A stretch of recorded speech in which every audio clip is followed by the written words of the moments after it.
Okay. Attempt 5 at recording this. Okay. So I set up this scene in Blender. Let me fix the camera really quick. This is just going to be, I'm trying to do this as quick as possible. So we're going to, nope, already messing up.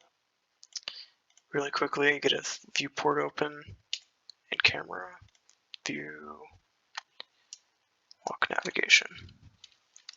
Where is my building? There it is. Okay. So let's say this is your scene, right? And that's a nice shot. And you're going for the render. I would do this in cycles. It works best. Set this to experimental. I do it with my GPU. You can do CPU. It's up to you. I'm going to lower the samples, make the render quick. Set that to 10, denoise it. And when I render this, it's not going to show you immediately. So I'll show you in the compositor the results. So let's say you're rendering this. You can't see it rendering, but it's almost done. 50, 60, 70, 80, 90%. And it's finished. Alright, so I'm going to get out of that. Go to my compositor.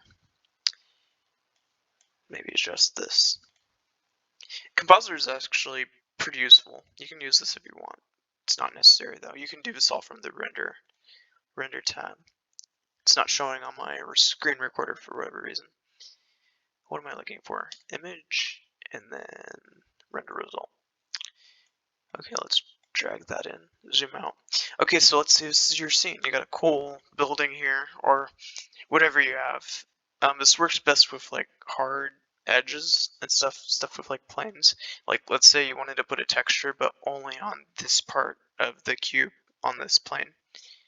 And you don't want to have to select that all with your lasso. That would be super annoying.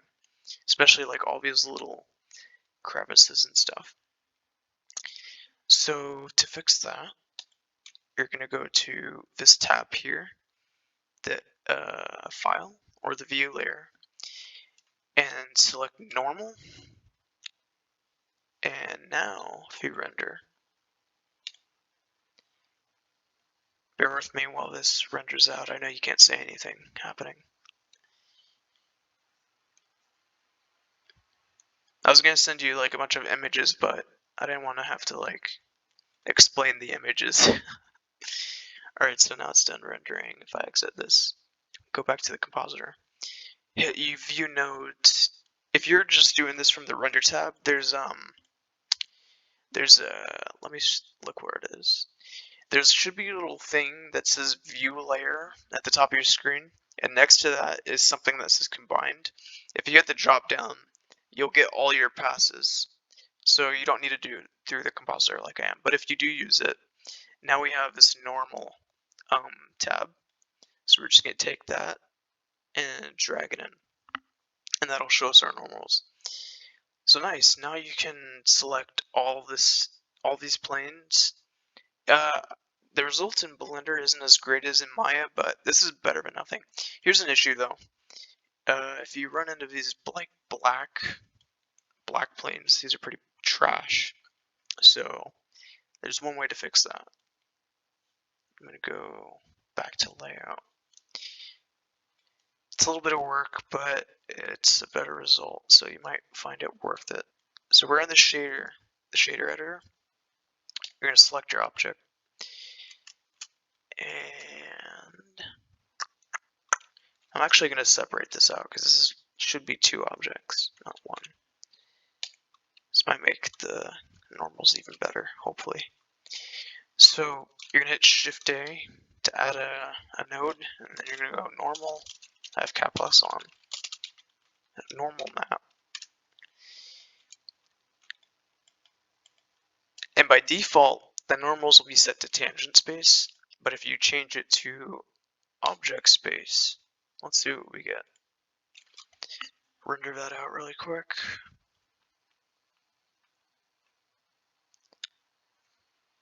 Boom, boom.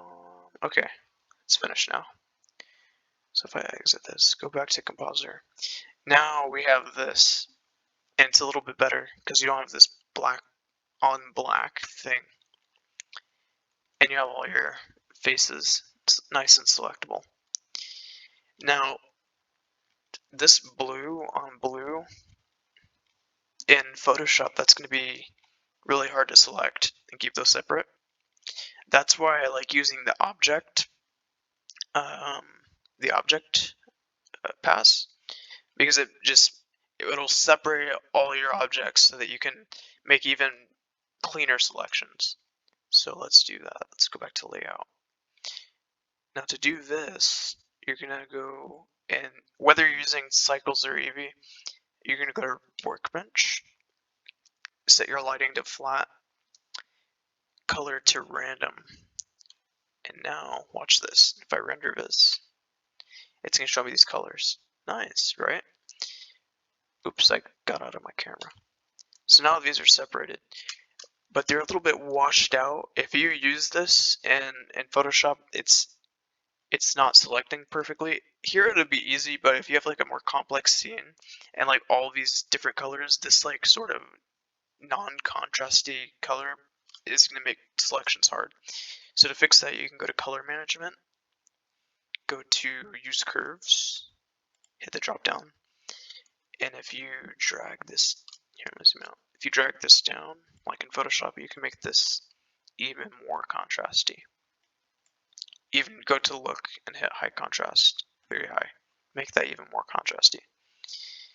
And you can of course play with the colors. You can really tweak it to be like the perfect selector for yourself.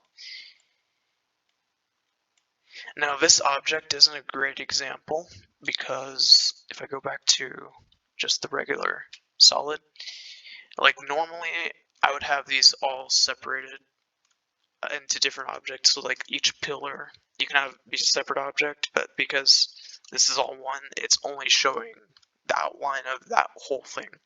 But you can have this be, you can have like this chunk be an object, these pillars all be separate, and that would work too. And to save that out, you just render it again. So bear with me while this does that.